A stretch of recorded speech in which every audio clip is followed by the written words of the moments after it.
Alright, welcome everybody. I haven't bought Dark Souls, but I'm going to go ahead and let the lucky owner of this new game, new board game, go ahead and you can introduce yourself. Right, so I am Craig.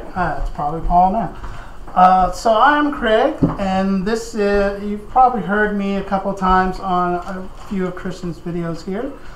But recently, or actually just today, earlier today, I just received my Kickstarter copy of the Dark Souls board game. And this was a major Kickstarter, and it was just something that was so cool I could not pass up. And one of the nice things when you open the box, which we just did, but if you were to see, actually one of the things that first greets you when you open the box is this right here. You know, this wonderfully encouraging message. And for anyone that played the game, that's very true. Yes.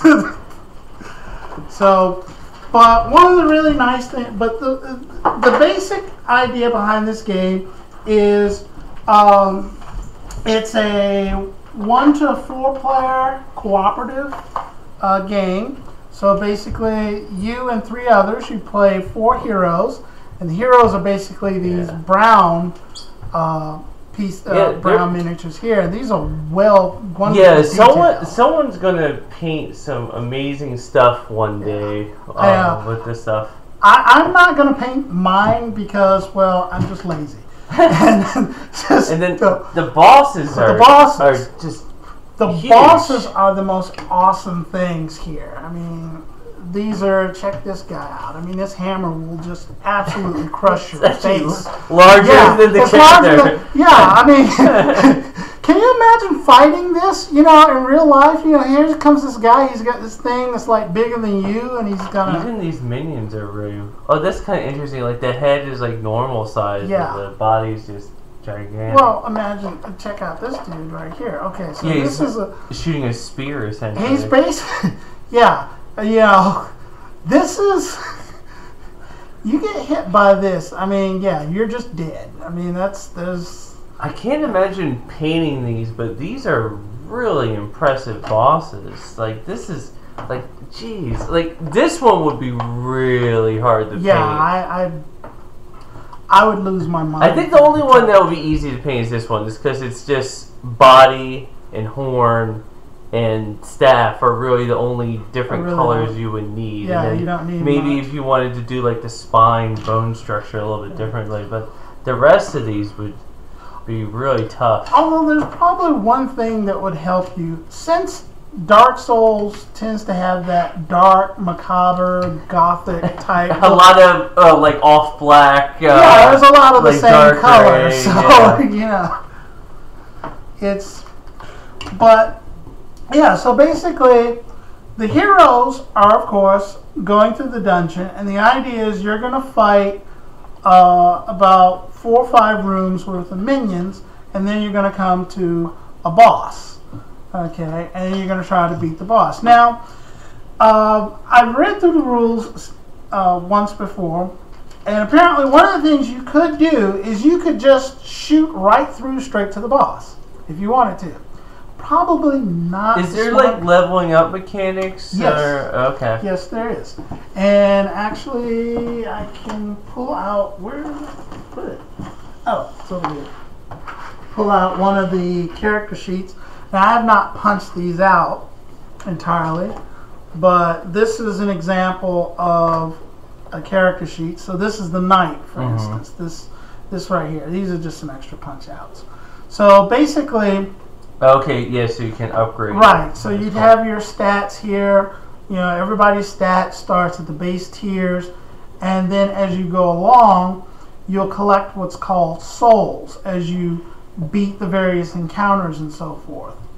Very similar to how the game is as well. It's like as you defeat enemies, you gather their souls. You gather their souls, and you use their souls to level up your stats. Now, the souls are shared amongst the entire party. Okay. So you're probably going to have a little bit of deliberation about who gets to level up and win. But there should be roughly enough for just about everyone to level up at least once. So basically you level up your stats in various tiers, and you don't have to level up all of them in one go. You can, pick and choose, like just your strength or just your dex, or any combination of things, depending on how many souls you want to spend.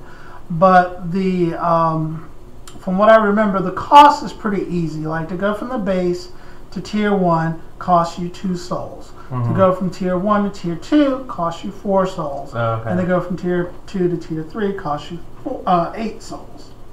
So very easy progression to remember.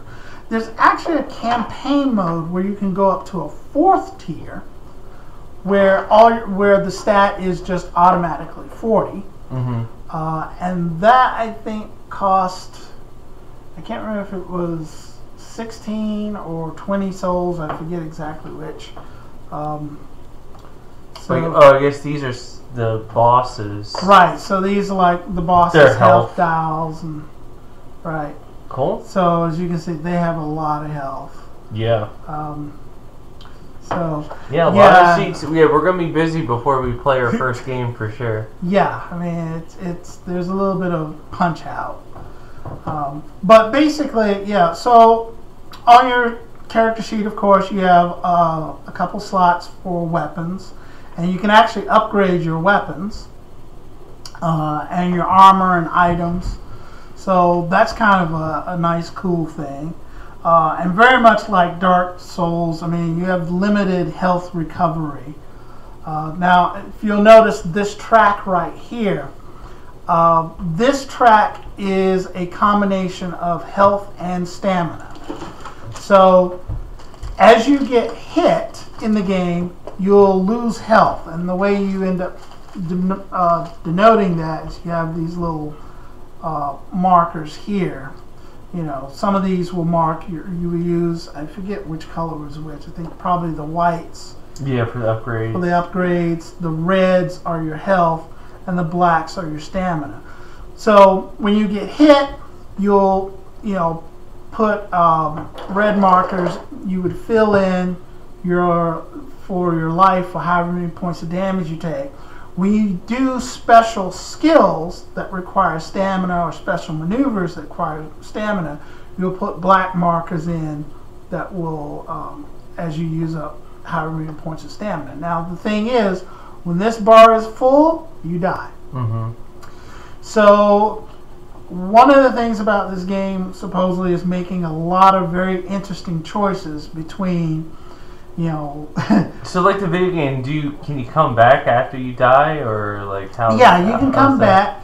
So if you'll notice back here, there's what's called this little dial right here is what's called the spark marker. Okay, the number of sparks you have depends on how many players are playing. If I recall, you get the number of sparks equal to the number of people playing. When you run out of sparks, the whole party dies. Okay.